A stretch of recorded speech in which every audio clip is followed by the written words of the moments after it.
What's up, positive bitches? How are we doing today? If you're hearing this episode, then you are meant to be here, so keep listening.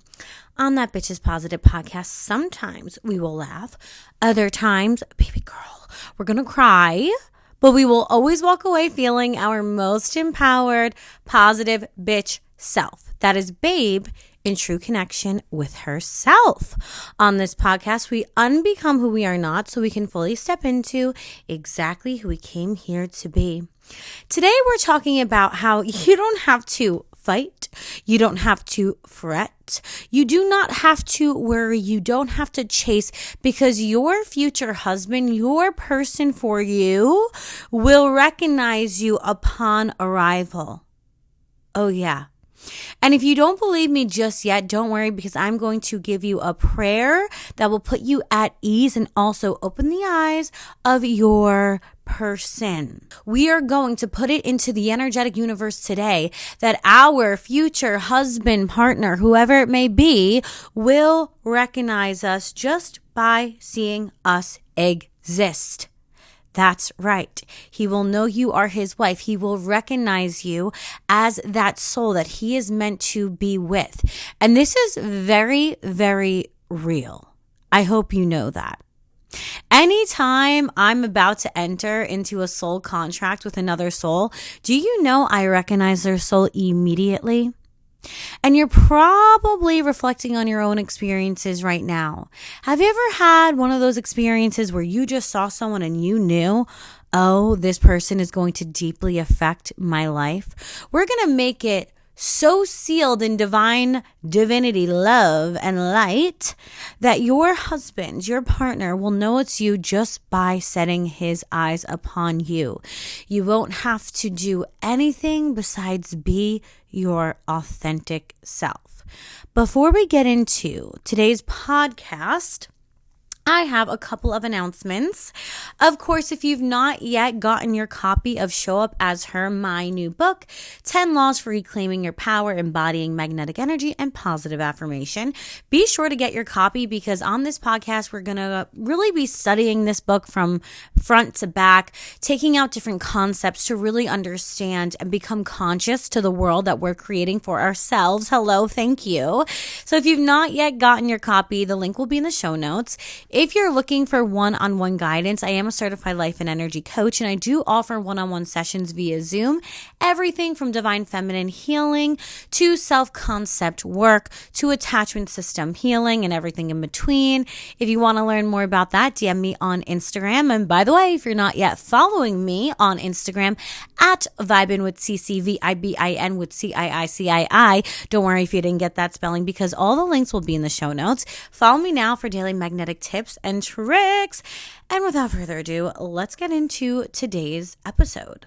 As a magnetic woman, I can tell you that regardless of what room I walk into, a bar, a restaurant, a party, the department store, I have people flocking to me, staring at me, always, but flocking to me.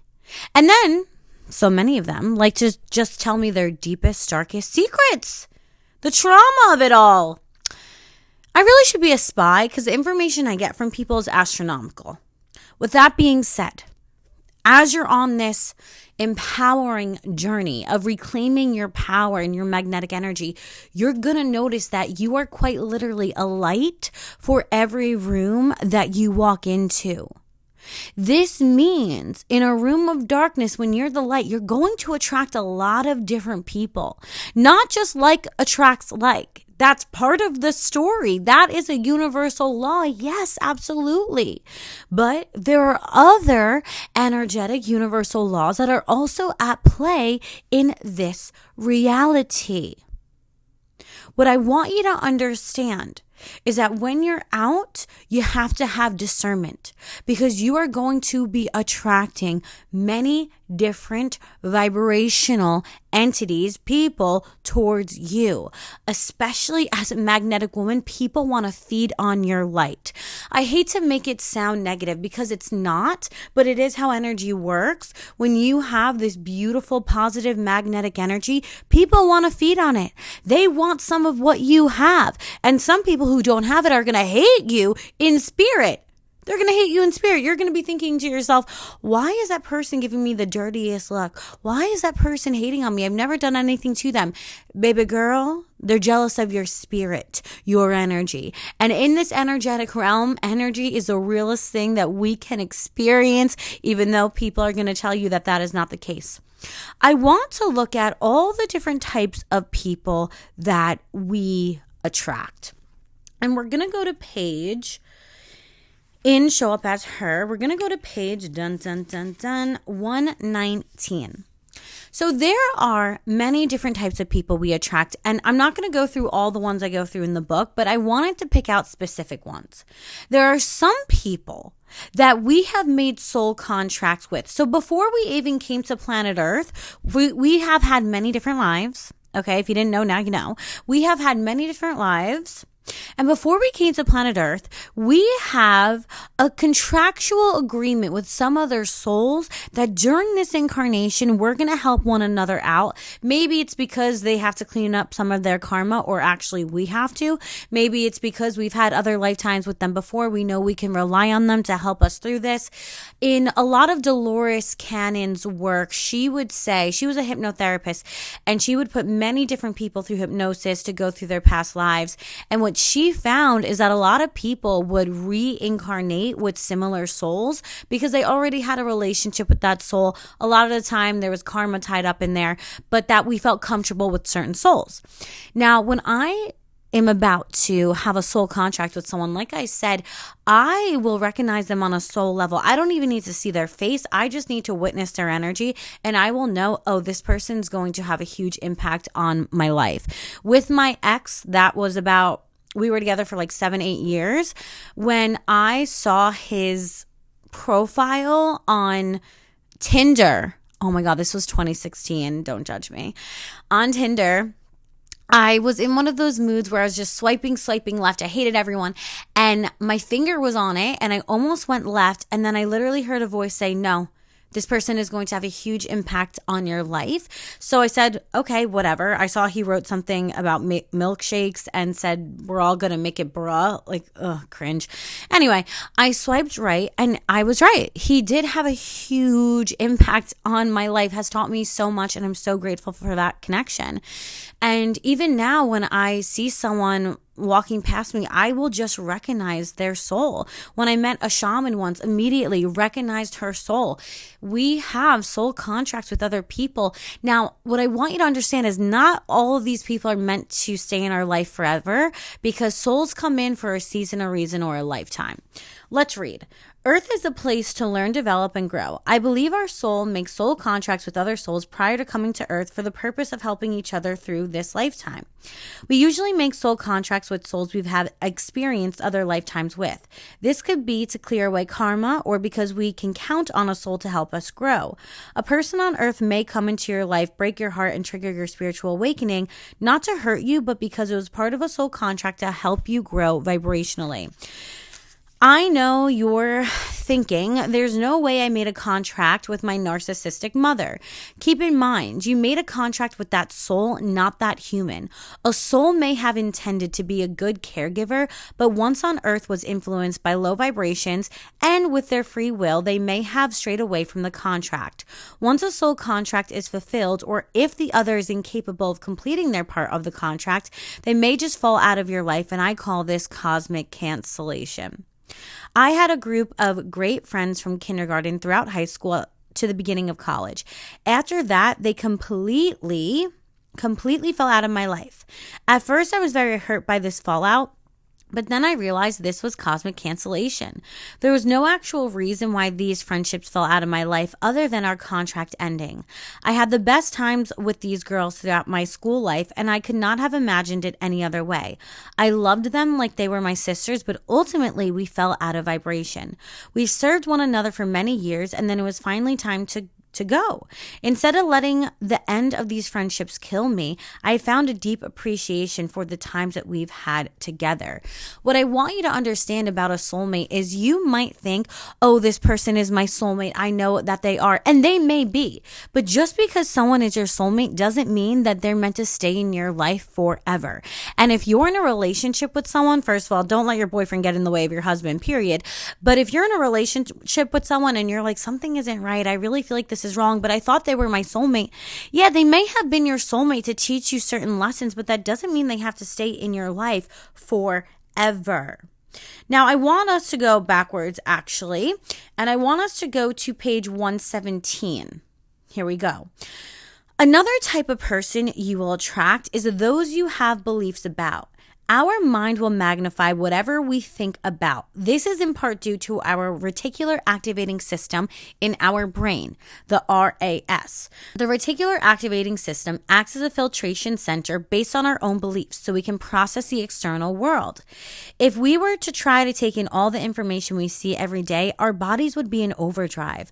We have the RAS to help us filter information in the external world so we can process the world around us. The caveat to this is that the RAS filters information based on our own biases. If I think all bosses suck, my RAS will constantly be scanning to see when my boss will do something that may irritate me. My boss may not actually suck, but because I already have this assumption, I'm more likely to pick up on when they do something wrong and magnify it. On top of this, my belief that all bosses suck will attract bosses that are less likely to be good. If you keep attracting a type of person you do not like, ask yourself, do I have a belief about people like this that is causing me to repeatedly attract them into my life? And I want us to go to actually page 62 because I have a positive bitch tip here that I think is really relevant. Positive bitch tip. When you shift your thoughts, you shift your life. Our mind is like a magnifying glass. What we think about will be magnified in our reality. If I think I'm unlovable, I'm going to start to see this in every situation, even if no one else is intending for me to feel that way. Think about it like this. If I think all men are trash, I can go to a bar where there are 100 men, 80 good men, and still align with a man I deem trash because my mind is magnifying what I already think and then confirming my thought through my reality.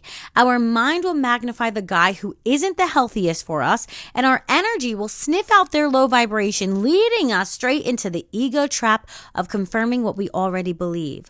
We are always creating. However, some of us aren't creating in ways that are conducive to our desires.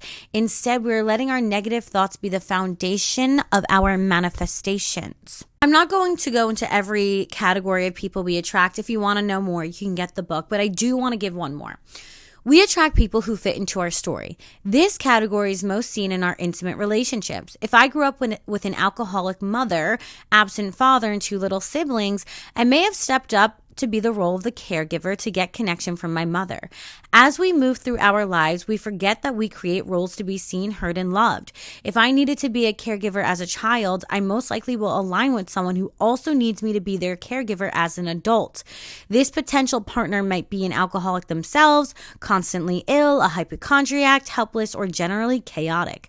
Either way, this partner will reaffirm my narrative that I am in fact a caregiver. We will align with others who reconfirm who we think we are. I frequently hear my clients tell me that they feel like they're addicted to their ex. This is a positive bitch tip. They aren't actually addicted to their ex dude, rather the dynamic that they had with that dude. We are addicted to reconfirming our faulty roles instead of deciding who we wish to be in the present. If someone who is fulfilling a role in our life leaves, not only does it hit upon the hurt from our original caregiver, but the wound becomes deeper as this person hurts us in the present moment too. This is why love can hurt like hell. We are hurting as both the child and the adult simultaneously. What I want you to understand from what we just went over is that, you're going to be attracting a lot of different people into your life, and you cannot just be accepting anyone and everyone. Your husband will recognize you. Those who want to feed on your energy will also recognize you. Those who are going to fit into your story will also recognize you. You will be recognized. But who are you going to allow into your life? The beautiful thing about humans, the greatest gift that we have is our very own free will. Whatever we allow, we amplify. If you don't want to keep living in the current dynamic that you have to stop allowing it. This is not a moment to try to prove yourself to these people who are committed to not understanding the truth of who you are. This is not about getting someone to like you. If you're in a dynamic where you feel like you're never enough, you're trying to prove yourself to your partner, you're trying to get them to like you, you feel like you lost yourself in order to have them, that is self-betrayal. And all that's going to end up happening is over time, you're going to start to erode from the inside out, resent them, and hate yourself. You can't do this anymore. You know why? Because there are people out there who will immediately see you, recognize you, understand you, value you, and even if they don't understand you at first, they will work to. They will strive to. You have to weed out the people who are giving you breadcrumbs so you can get that whole love loaf. You should not be in a constant state of chaos while you're dating. It might be normalized, but there's a lot of things that are normalized in society that are absolutely insane.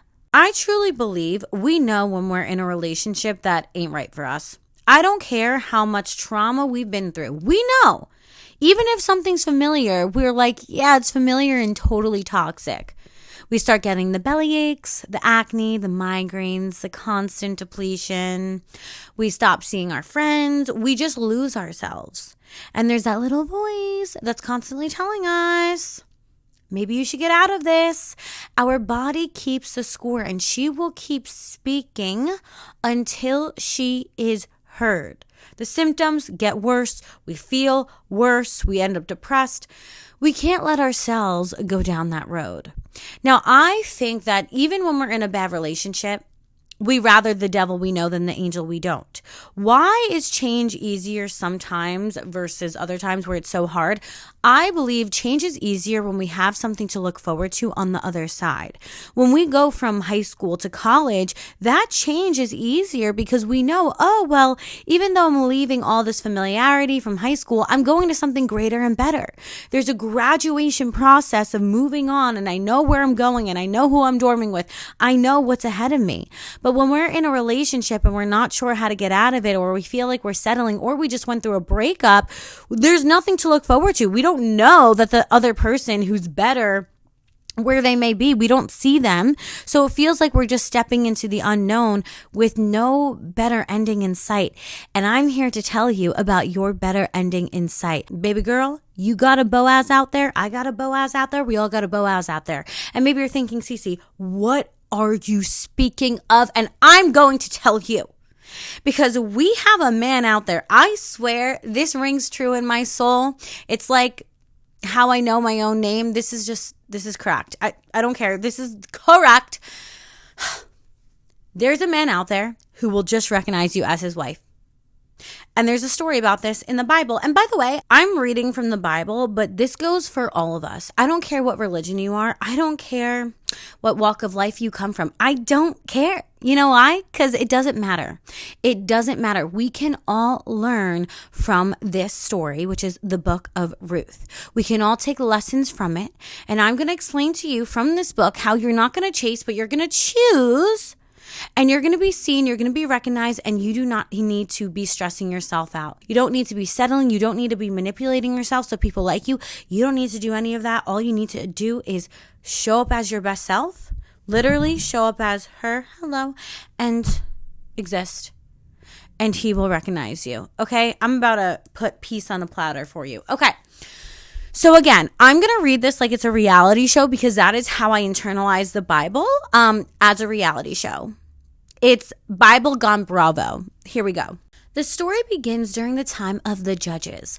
Due to a famine, oh my, Elimelech and his wife Naomi, along with their 2 sons, their names aren't important, moved from Bethlehem to Moab.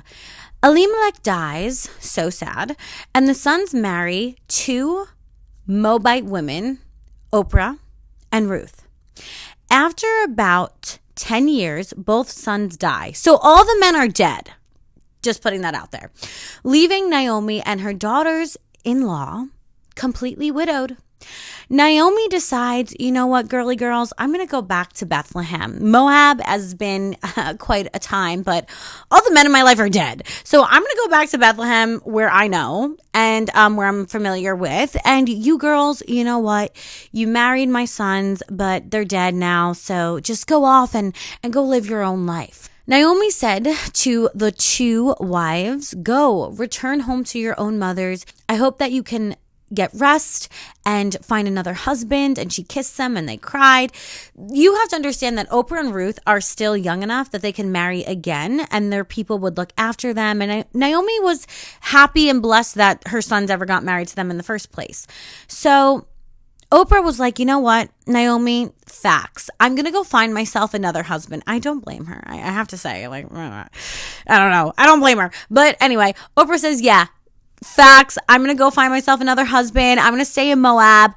But Ruth was like, no way. She said, do not ask me to leave you or not follow you. Wherever you go, I will go. And where you stay, I will stay. Your people will be my people and your God will be my God. Where you die, I will die. And there they will bury me.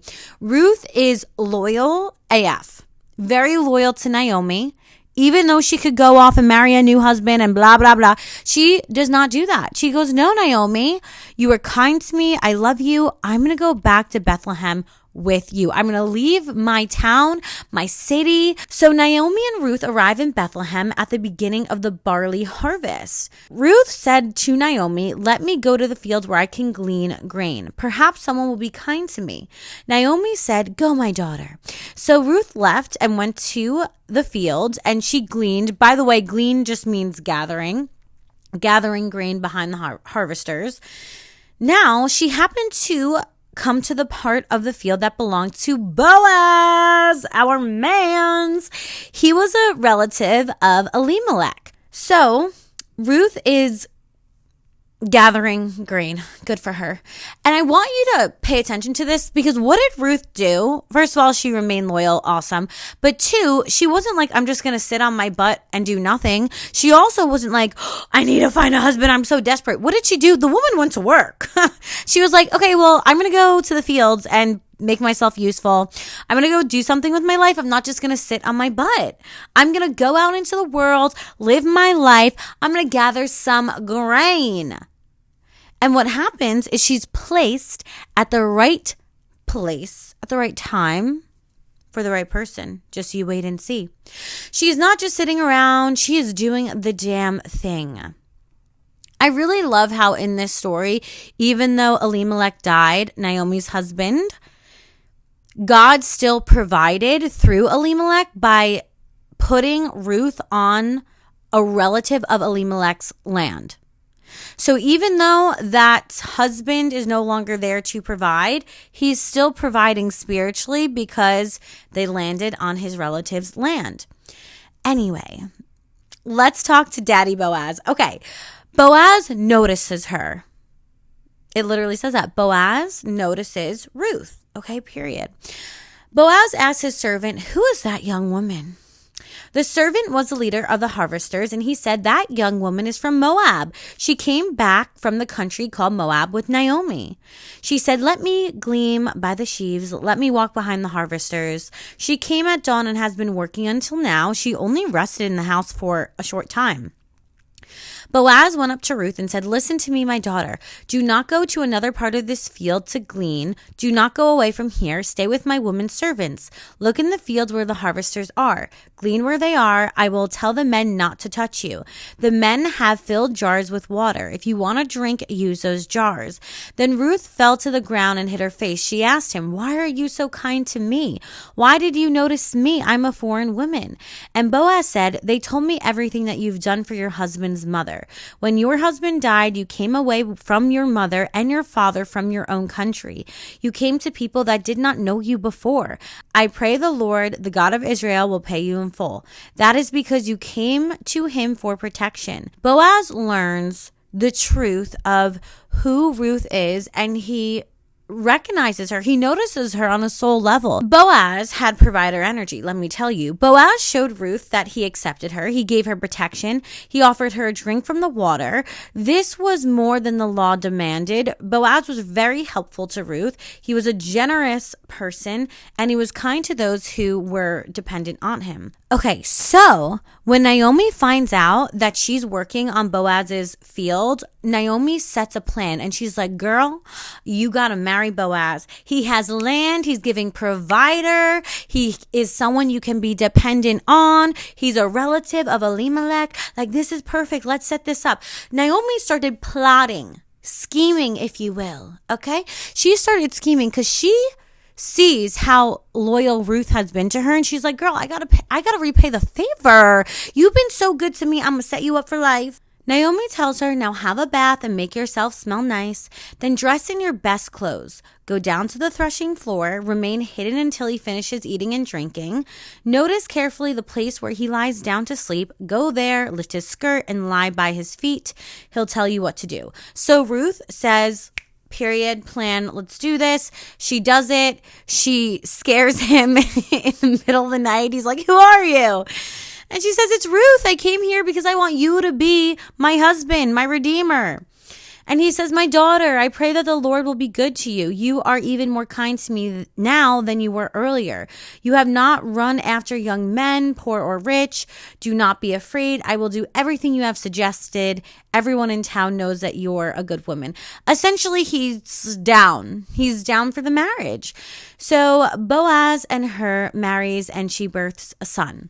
What this shows us is a couple of things. First of all, Boaz noticed Ruth. Ruth wasn't manipulating herself so he would like her. Ruth wasn't chasing him because he had money and was provider energy. Ruth wasn't stalking him. She wasn't texting him first every single day. She wasn't obsessing over him. She literally just showed up to do some work. She existed, and Boaz noticed her. This is exactly how the divine masculine and divine feminine energy is meant to work. I don't care what you think about that. I can't help the universal law. I can only learn it, teach it to you, understand it, and work with it. If you want to attract a masculine energy, you cannot be chasing, because there can only ever be one chaser. And if you're chasing, they're repelling, they're running. What did Ruth do? She showed up. What did that allow Boaz to do? It allowed Boaz to notice her. Now, while she was focused on herself, working in the field, not even thinking about, I need a husband, I need a husband, I need a husband. That's how she was on her own pedestal and attracted him towards her. When she went back to Naomi and said, oh, by the way, I'm working for Boaz. And Naomi's like, oh, damn, I know Boaz, provider energy. Let's get you two set up. Ruth listened to her. And Ruth said, okay, I will choose him. I will go to him and I will let him know that I want to marry him. This brings me to page 163, the CVC principle. Because Ruth did make an opening. She went to his room. Oh, scandalous. She went to his room, but she didn't chase him. She chose him.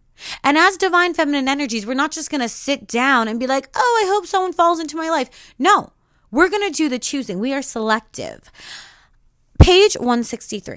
I often get asked if it's divine feminine of us to go up to men or masculine leading individuals, because it's really not about gender.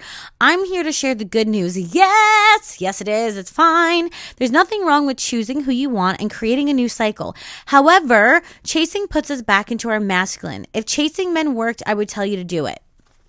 Okay, it doesn't, so don't. If no one has said this, let it be known that chasing men does not work. The women I've witnessed chase men never stop chasing them. The men usually accepted the offer in front of them, but when they found an offer they deemed quote unquote better, they left. The men didn't have to do anything, so there was no skin in the game for them. The men weren't initially into those women, and the men never increased their connection enough to the point where it could work. Instead of chasing, we want to choose. And this is something I call the CVC principle. CVC stands for choose seducing versus chasing. Choosing is aligned with the divine feminine energy, while pursuing is aligned with the divine masculine. One can choose the person they desire by making the first move without chasing them. What is choosing? Choosing is starting a light conversation with someone you find attractive, complimenting them while standing next to them, giving them a smile, then refocusing back on ourselves. This opens the door, allowing that other person to know you're interested. One time at the bar, I literally went up to someone and said, "Buy me a drink," and they happily obliged. After this, you are done. Once you have made it clear that you're willing to speak to this person, rejoin your friends on the dance floor, take a bathroom break, or do literally anything else other than glue yourself to them the whole night. This allows them to then come to you, chase you, hunt you. They can reside in their masculine and you can reside in your feminine. What is chasing? Chasing would be initiating the conversation, but then following them around all night, texting them first, not once, but every single day, and putting all your focus on them. Choosing allows you to put yourself on the pedestal, while chasing the other person puts them on the pedestal. Choosing is magnetic and chasing is repellent. You can choose who you want while staying in your feminine and on your pedestal. Choosing allows what you want to flow to you rather than you running after it. When you know what you want, so you create an opening for what you want, notice all the yous in there. That maintains your place on the pedestal and allows the masculine energy to step up and chase you. Understand what Ruth did. She made an opening to Boaz. She said, "Hey," and there's 555 on my clock. "I'm interested. Let's do the damn thing." And then she allowed him to pursue her, set the date, make sure all the customs and the contracts were in order for them to be a match.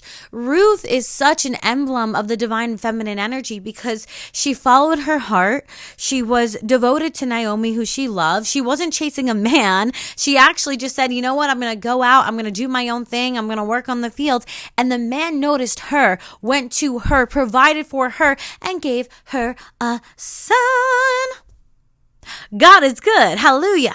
Amen. We love it. And so it is. The point of me sharing this story with you is that you don't have to do much to attract the right person. All you want to do is show up as your best self. I like how Naomi told her, go take a bath, dress in your nicest clothes, present yourself as the best possible option that you can be. Think about it. When you're at the bar, you don't want the bum who's wearing his pajamas. You want the person who's dressed nice, who presents themselves nice. Work on you. Give yourself self-care and show up as your best self. I'm telling you, this is what attracts the people towards you. If you're interested in someone, go up to them, create a conversation. Don't glue yourself to them the whole entire night. Why? Because your Boaz will notice you. Your husband will notice you. I think it's important to know Ruth marries a man. He ends up dying. She ends up committing to his mother, goes to a foreign land. There were so many times during her story that she was in the unknown. She goes to work for a random land, farm, whatever it is. There was so much uncertainty in her plan, and yet she was more than provided for. If you're in a season where you're unsure about your relationship, you're going through a breakup, you're in the unknown, and you don't know what's coming next, know that you will be provided for in the end. And if you're not happy, it's because it's not the end. But when you trust, no, I will get my needs met and then some, a funny thing happens where you get your needs met and then some. You don't have a choice if you want to move forward or not, because at the end of the day, the world is grooving and moving with or without you. So you have to keep putting one foot in front of the other.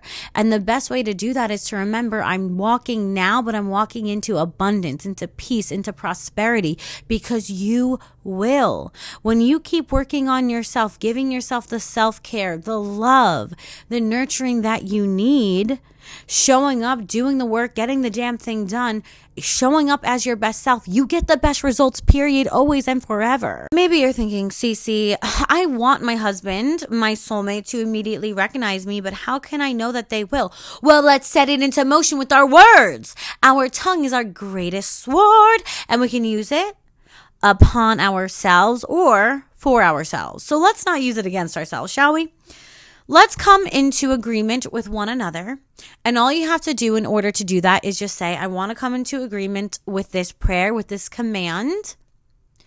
And we can put our palms up, because palms are so powerful to really absorb this energy right here. God, I am creating and opening a prayer for me as well as all of the people that are listening right now. God, we pray, we command that our husband, our future husband will recognize us upon arrival.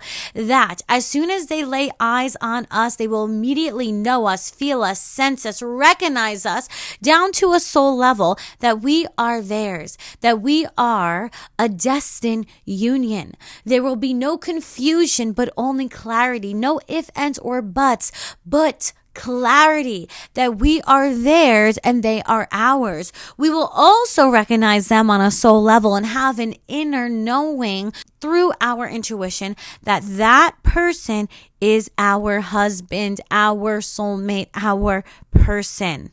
And if you want to claim this, say, I claim this. If you want this to be your destined reality, and so it is, and so it is. Amen. Hallelujah. God, we are ready, willing, and accepting of our Boaz, the masculine energy who is the provider and the protector. And this Boaz of ours, because we all have a Boaz, will recognize us immediately, clearly, so evidently. There will be no doubts, no confusion, only clarity as soon as they lay their eyes onto us. I'm telling you, this is how the divine masculine and feminine energies work. You don't have to worry. You don't have to fret. You just have to show up as your best self. And if you're not sure how to show up as your best self, show up as her now. Start working on yourself now so you can attract better later. I love you so much. I hope this podcast resonated with you. And if you did enjoy it, please leave a positive review on Apple Podcasts and Spotify. If not for me, do it for you because good karma. And I will see you in the next one. Mwah.